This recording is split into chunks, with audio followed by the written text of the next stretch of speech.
ഭയങ്കര മനോഹരമായിട്ടുണ്ട് കേട്ടോ. മാഷാ ഉഷാറായിട്ടുണ്ട്.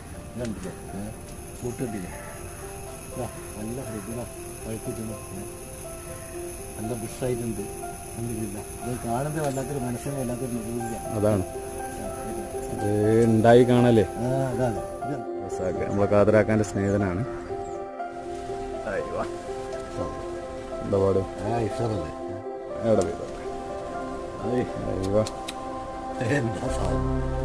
എത്ര വില കൊടുത്താലും വായിത്ത് കഴിക്കാം. അത്രയും നല്ലൊരു വിറ്റാമിൻ ഉള്ള പോലെ വേറെ ഉണ്ടാവില്ല എന്റെ അഭിപ്രായത്തിൽ.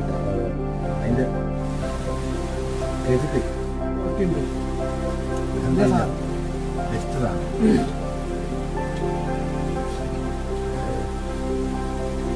അങ്ങാടിയിൽ നിന്ന് വാങ്ങുന്നതിനേക്കാളും സാധനം